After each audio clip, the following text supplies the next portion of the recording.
Hello students, आप सभी का डेली क्वेश्चन प्रैक्टिस में हार्दिक स्वागत है। आज हम लोग डेली क्वेश्चन प्रैक्टिस में डील करेंगे हमारे बायोलॉजी के topic human health and disease से। जो लोग पहली बार हमसे इस लाइव वीडियो में जुड़े हैं उन सभी को मैं बता देना चाहती हूँ कि डॉक्टर श्लोक केमिस्ट्री लाते हैं रोज़ रात 10 बजे डेली क्वेश्चन प्रैक्टिस। तो चलिए बिना डिले किए अपनी वीडियो को स्टार्ट करते हैं और देख लेते हैं अपना पहला क्वेश्चन। तो आइए स्टूडेंट्स ले लेते हैं ह्यूमन हेल्थ एंड डिजीज़ का हमारा पहला क्वेश्चन है the term health is defined in many ways. The most accurate definition of the health would be option number A, health is the state of body and mind in a balanced condition. Option number B, health is the reflection of a smiling face. Option number C, health is a state of complete physical, mental and social well-being. और option number D, health is the symbol of economic prosperity. तो आप सभी लोग अपना answers comment section में दे दें, उसके बाद मैं आपको इसका सही आंसर बता देती हूँ।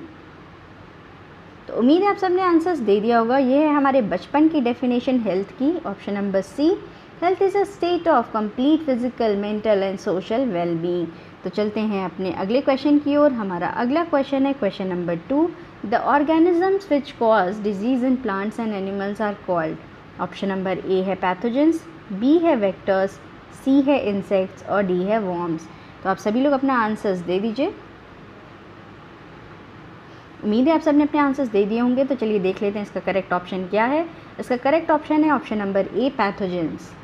तो चलते हैं अपने अगले क्वेश्चन की ओर। हमारा अगला क्वेश्चन है question number 3, the chemical test that is used for diagnosis of typhoid is. उम्मीद है ये क्वेश्चन आपको आता होगा। तो चलिए ऑप्शंस देख लेते हैं। Option number a, ELISA test, option number b, ESR test, option number c, PCR test और option number D, Widal test. तो आप सभी लोग अपने आंसर्स कमेंट सेक्शन में लिख दें। उम्मीद है आप सभी ने आंसर्स दे दिए होंगे और करेक्ट आंसर दिए होंगे क्योंकि ये बहुत आसान क्वेश्चन था। इसका सही ऑप्शन है option number D, Widal test. तो चलते हैं अपने अगले क्वेश्चन की ओर। हमारा अगला क्वेश्चन है question number 4, diseases are broadly grouped into infectious and non-infectious disease in the list given below. Identify the infectious diseases.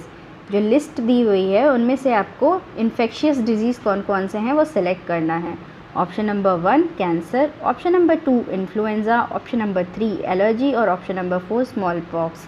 इनसे रिलेटेड ऑप्शंस कौन से हैं जिन्हें हमें मार्क करना है। ऑप्शन नंबर ए है 1 एंड 2, ऑप्शन नंबर बी है 1st, 2nd and 3rd, option number c है 3rd एंड 4th और ऑप्शन नंबर डी है 2nd एंड 4th। तो आप सभी लोग अपने आंसर्स कमेंट सेक्शन में लिख दीजिए। तो चलिए स्टूडेंट्स देख लेते हैं इसका सही आंसर क्या है। इसका सही आंसर है हमारा इन्फेक्शियस डिजीज़ है। पहला तो है इन्फ्लुएंजा और दूसरा है हमारा स्मॉल पॉक्स। तो इसके अकॉर्डिंग हमारा कौन सा ऑप्शन सही हो जाता है, ऑप्शन नंबर डी। तो चलते हैं अपने अगले क्वेश्चन की ओर। हमारा अगला क्वेश्चन है the sporozoites that cause infection when a female Anopheles mosquito bites a human being are formed in. तो ऑप्शंस देख लेते हैं। ऑप्शन नंबर ए है liver of human, option number b है RBCs of mosquitoes, option number c है हमारा salivary gland of mosquito और option number d है इंटेस्टाइन ऑफ ह्यूमंस। तो आप सभी लोग अपने आंसर्स कमेंट सेक्शन में दे दें। तो उम्मीद है आप सबने अपने आंसर्स दे दिए होंगे। हमारी एनोफिली मॉस्किटो साइकिल मतलब मलेरिया साइकिल में हमारे जो स्पोरोजॉइड फॉर्म होते हैं वो फॉर्म होते हैं सलाइवरी ग्लैंड ऑफ मॉस्किटो में। तो इसके अकॉर्डिंग हमारा ऑप्शन नंबर सी सही हो जाता है। इसका मैं आपको लाइफ साइकिल भी दे देती हूँ। उसके आगे आपका लाइफ साइकिल भी ये देखिए बना हुआ है। उसके बाद चलते हैं अपने अगले क्वेश्चन पे। हमारा अगला क्वेश्चन है question number 6, the disease chikungunya is transmitted by. देख लेते हैं ऑप्शंस क्या हैं। ऑप्शन नंबर ए है house flies, option number b है Aedes mosquitoes, option number c है कॉकरोचेस और ऑप्शन नंबर डी है एनोफिलीज, फीमेल एनोफिलीज। तो आप सभी लोग अपने आंसर्स कमेंट सेक्शन में दे दें। तो चलिए देख लेते हैं इसका सही ऑप्शन क्या है। इसका सही ऑप्शन है option number B, Aedes mosquitoes. तो चलते हैं अपने अगले क्वेश्चन पे। हमारा अगला क्वेश्चन है question number 7, many diseases can be diagnosed by observing the symptoms in the patient, which group of symptoms are indicative of pneumonia. इन गिवन सिम्टम्स में से हर ऑप्शन में जो सिम्टम्स दिए हुए हैं कौन सा निमोनिया के लिए एक्यूरेट जाता है हमें वो बताना है। तो देख लेते हैं ऑप्शंस में क्या क्या है। ऑप्शन नंबर ए है difficulty in respiration, fever, chills, cough, headache. Option number b है constipation, abdominal pain, cramps, blood clots. Option number c है nasal congestion and discharge, cough, sore throat and headache. Option number d है high fever, weakness, stomach pain, loss of appetite and constipation. तो आप सभी लोग अपने answers comment section में दे दीजिए। तो क्या स्टूडेंट्स आप सभी ने अपने आंसर्स दे दिए हैं? तो चलिए देख लेते हैं कि हमारा राइट ऑप्शन क्या है। हमारा राइट ऑप्शन है option number A, difficulty in respiration, fever, chills, cough and headache. जब निमोनिया का पेशेंट होता है उनमें ये सारे सिम्टम्स हमें देखने को मिलते हैं। तो चलते हैं ऑप्शन नंबर 8 पे, क्वेश्चन नंबर 8 पे। हमारा क्वेश्चन नंबर 8 है the gene causing cancer are, first structural genes, b expressor genes, option number c oncogenes और option number d regulatory genes. तो आप सभी लोग अपने आंसर्स कमेंट सेक्शन में दे दें। उम्मीद है इस क्वेश्चन का सभी लोग आंसर सही देंगे। तो चलते हैं हमारे ऑप्शन की ओर। हमारा सही ऑप्शन है ऑप्शन नंबर सी ऑन्कोजीन्स। उम्मीद है आप सभी ने अपने आंसर्स जो कमेंट सेक्शन में दिए होंगे वो हमारे सही आंसर से मैच करते होंगे।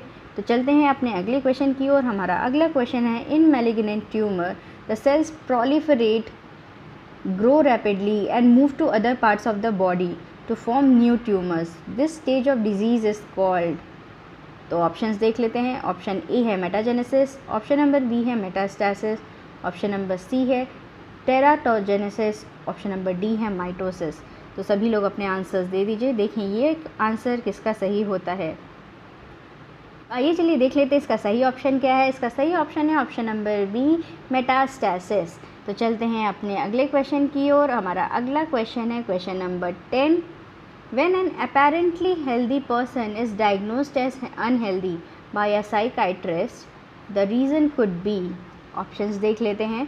ऑप्शन नंबर ए है the person was not efficient at his work, option number b है the patient was not economically prosperous, option number c है the patient shows behavioural and social maladjustment, option number d है he does not interest in sports. तो आप सभी लोग अपने answers comment section में दे दें। देखिए कौन से स्टूडेंट्स इस क्वेश्चन को सही कर पाते हैं। तो उम्मीद है स्टूडेंट्स आपने अपने आंसर्स दे दिए होंगे। तो चलिए देख लेते हैं इसका सही आंसर क्या है। इसका सही आंसर है option number C, the patient shows behavioural and social maladjustment. हमारी डेफिनेशन हेल्थ की फिर से याद करते हैं, mental, physical and social wellbeing of a person. तो सोशल तो आ जाता है, बिहेवियर भी उसी में ही आ जाता है। इस वजह से अगर साइकेट्रिस्ट किसी को अनहेल्दी, किसी हेल्दी पर्सन को जिसमें डिजीज़ नहीं है उसे अनहेल्दी प्रूफ करता है तो इसका यही रीज़न होता है। चलते हैं अपने अगले क्वेश्चन पे। हमारा अगला क्वेश्चन है क्वेश्चन नंबर 11। अच्छा क्वेश्चन है, इसको आप सभी लोग सॉल्व करने की कोशिश करिएगा। Which of the following are the reasons for rheumatoid arthritis, choose the correct option.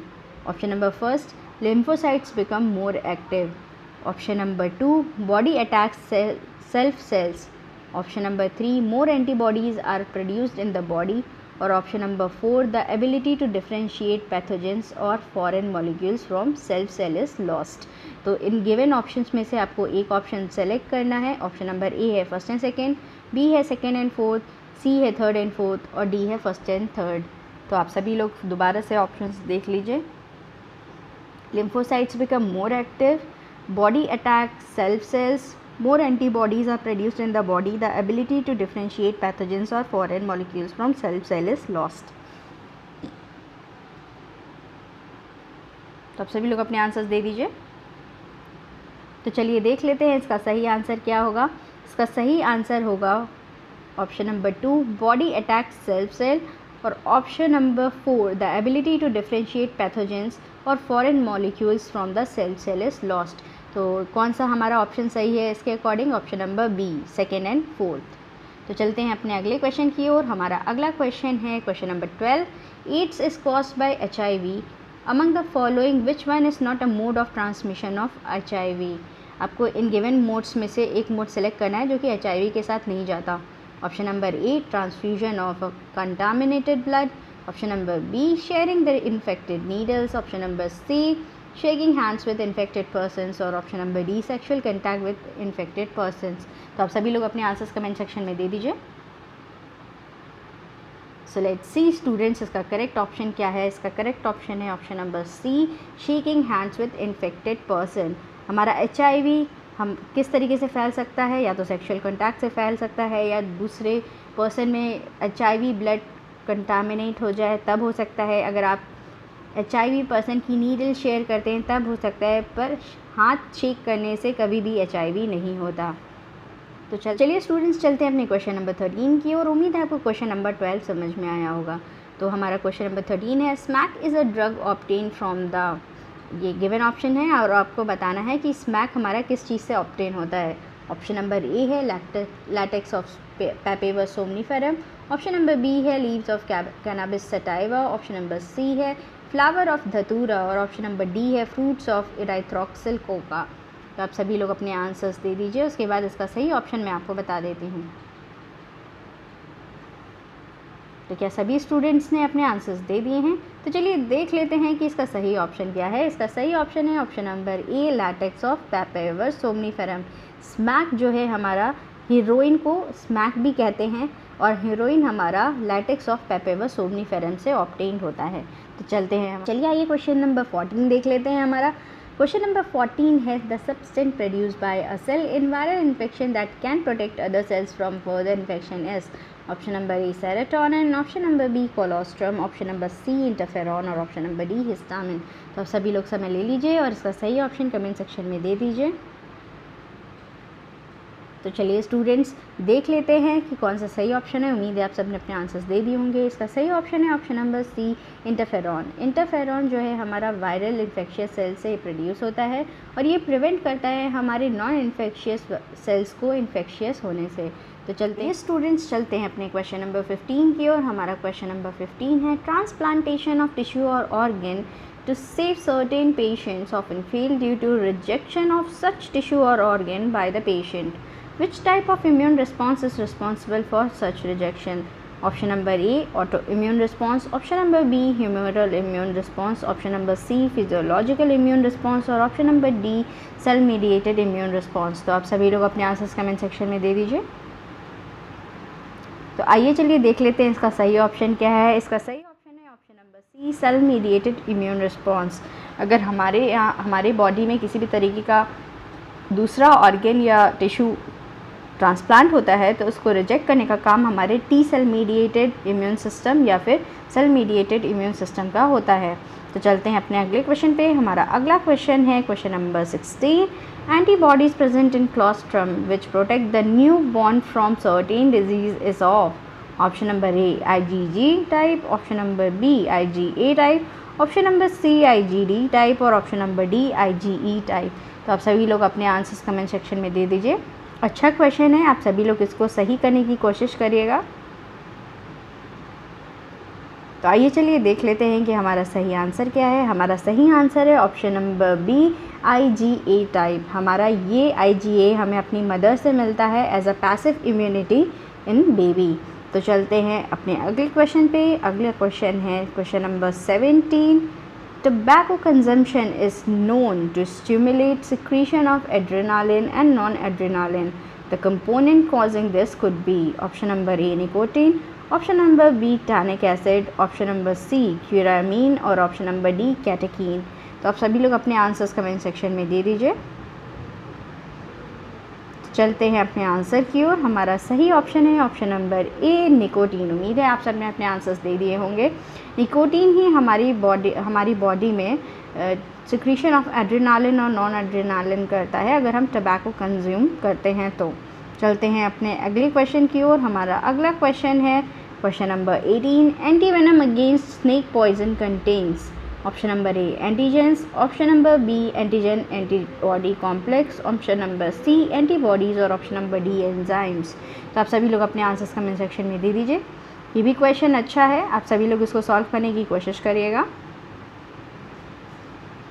तो स्टूडेंट्स, मुझे उम्मीद है आपने अपने आंसर्स दे दिए होंगे। तो चलिए देख लेते हैं इसका करेक्ट ऑप्शन क्या है। इसका करेक्ट ऑप्शन है ऑप्शन नंबर सी, एंटीबॉडीज़। हमारा वेनम जो होता है वो ऐसे एनिमल के ब्लड से ले लिया जाता है जिनमें हमारे उस पॉइजन के अगेंस्ट एंटीबॉडीज़ बने हुए होते हैं। तो हमारे एंटीवेनम में क्या पाए जाएंगे? एंटीबॉडीज़। तो चलते हैं हमारे अगले क्वेश्चन की ओर। हमारा अगला क्वेश्चन है question number 19, which of the following is not a lymphoid tissue. Option number ए है स्प्लीन, ऑप्शन नंबर बी है टॉन्सिल्स, ऑप्शन नंबर सी है अपेंडिक्स और ऑप्शन नंबर डी है थाइमस। तो आप सभी लोग अपने आंसर्स कमेंट सेक्शन में दे दीजिए। तो चलिए देख लेते हैं कि इसका सही आंसर क्या है। इसका सही आंसर है ऑप्शन नंबर सी अपेंडिक्स। ये ऐसे क्वेश्चंस भी नीट में आते हैं, तो इसको भी सही से आप याद कर लीजिएगा। स्प्लीन हमारा लिम्फॉइड टिश्यू की तरह काम करता है, टॉन्सिल्स हमारा लिम्फॉइड टिश्यू की तरह काम करता है और थाइमस भी हमारा लिम्फॉइड टिश्यू की तरह काम करता है, बट जो काम नहीं करता है वो है अपेंडिक्स। चलते अपने अगले क्वेश्चन की ओर। हमारा अगला क्वेश्चन है, which of the following glands is large size at birth but reduces in size with ageing. Option number A pineal, option number B pituitary, option number C thymus और option number D thyroid. तो आप सभी लोग अपने answers comment section में दे दीजिए। तो चलिए चलते हैं अपने सही ऑप्शन की ओर। हमारा सही ऑप्शन है ऑप्शन नंबर सी थाइमस। थाइमस ही ऐसा ऑर्गन है जो कि बर्थ के टाइम पे लार्ज साइज़ का होता है और जैसे जैसे हमारी एज बढ़ती है थाइमस रिड्यूस होता रहता है। तो चलते हैं हमारे अगले क्वेश्चन की ओर। हमारा अगला क्वेश्चन है, haemozoin is option number a precursor of haemoglobin, option number b a toxin from Streptococcus, option number C a toxin from Plasmodium species और option number d a toxin from Haemophilus species. तो आप सभी लोग अपने answers comment section में दे दीजिए। अच्छा क्वेश्चन है, चलिए देख लेते हैं ऑप्शन कौन सा इसमें सही है। इसका सही ऑप्शन है option number C a toxin from Plasmodium species. हमारी मलेरिया साइकिल में जब हमारी आरबीसीज रप्चर होती हैं और फीवर कॉज करती हैं, तो कौन सा टॉक्सिन रिस्पॉन्सिबल होता है? वो टॉक्सिन होता है हीमोजोइन। तो उम्मीद है आपको इसका आंसर समझ में आ गया होगा, प्लाज्मोडियम स्पीशीज़ क्यों होगा। तो चलते हैं अपने अगले क्वेश्चन की ओर। हमारा अगला क्वेश्चन है question number 22, one of the following is not causal organisms for ringworm. Option number A microsporum, option number C trichophyton, option number C epidermophyton और ऑप्शन नंबर डी मैक्रोस्पोरम। आप सभी लोग अपने आंसर्स कमेंट सेक्शन में दे दीजिए। तो आइए स्टूडेंट्स देख लेते हैं कि इसमें कौन सा ऑप्शन सही है। इसका सही ऑप्शन है ऑप्शन नंबर डी मैक्रोस्पोरम। बाकी के 3 हमारे कॉजल ऑर्गेनिज्म हैं रिंगवॉर्म के। तो चलते हैं अपने अगले क्वेश्चन की ओर। हमारा अगला क्वेश्चन और आखिरी क्वेश्चन है question number 23, a person with sickle cell anaemia is. Option number a more prone to malaria, option number b more prone to typhoid, option number C less prone to malaria और option number d less prone to typhoid. तो आप सभी लोग अपने answers comment section में दे दीजिए। उम्मीद है ये क्वेश्चन सभी का सही होगा क्योंकि ये आसान क्वेश्चन है और फ्रीक्वेंटली आस्क्ड क्वेश्चन भी है। तो चलिए देख लेते हैं आपने सही आंसर दिया है या नहीं। तो इसका सही आंसर है option number C less prone to malaria. जो सिकल सेल एनीमिया के पेशेंट्स होते हैं उन्हें मलेरिया होने के चांसेस कम होते हैं। तो इसी के साथ हमारी ये वीडियो एंड होती है और मिलते हैं अगले डेली क्वेश्चन प्रैक्टिस में अगले चैप्टर के साथ इसी टाइम 10 बजे।